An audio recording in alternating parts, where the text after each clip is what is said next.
नमस्कार and I welcome to national affairs. आज के तुम्हारे काছে খুবই ইম্পর্টেন্ট একটা টপিক নিয়ে আমি আলোচনা করব। তবে টপিকটাতে যাওয়ার আগে তোমাদের কাছে জিজ্ঞেস করব একটা কোশ্চেনটা হলো ওয়্যার ইজ লোকেটেড মানে কোথায় অবস্থিত মাউন্ট লেবোটোবি লাকি ভলক্যানো।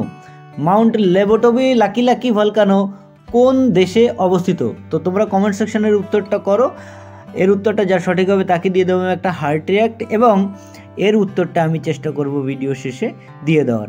তো আজকে আমাদের যে টপিক সেটা বাঙালি লেখক যিনি প্রথমবারের জন্য কুবেম্পু পুরস্কার পেলেন তিনি হলেন শীর্ষেন্দু মুখোপাধ্যায়। তার উপন্যাস সমীপের জন্য তিনি এই অ্যাওয়ার্ডটা পেলেন। কুবেম্পু একজন কন্নড় লেখক ছিলেন, খুবই বিখ্যাত কন্নড় লেখক।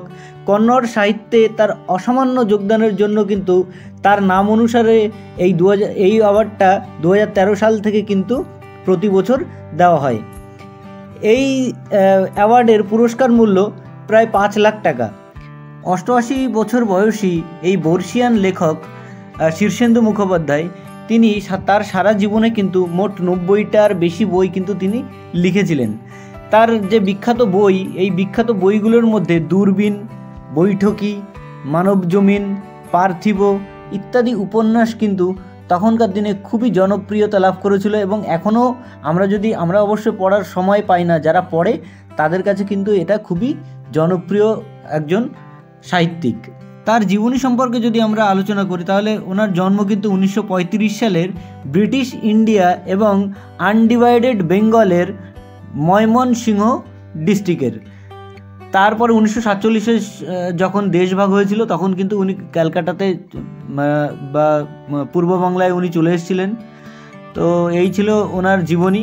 এবার আমরা চলে আসবো আমাদের কোশ্চেনটা ছিল where is located mount Lewotobi Laki volcano.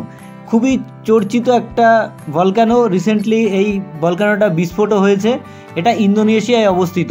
Option D is the correct answer. আমরা জানি ইন্দোনেশিয়ার ক্রাকাতীয় মানে খুবই অ্যাক্টিভ ভলক্যানো, তাই এই মাউন্ট লেবোটোবি লাকিও খুবই কিন্তু এখন চর্চার মধ্যে আছে, তাই তোমাদের পরীক্ষার জন্য কিন্তু এটা খুবই ইম্পর্টেন্ট। তো এই ছিল আজকে আমাদের টপিক। আশা করছি তোমাদের ইনফরমেটিভ লেগেছে ভিডিওটা। সামনে কোনো একটা ইম্পর্টেন্ট টপিক নিয়ে এসে আমি আবার হাজির হব। সো ততক্ষণ পর্যন্ত বাই।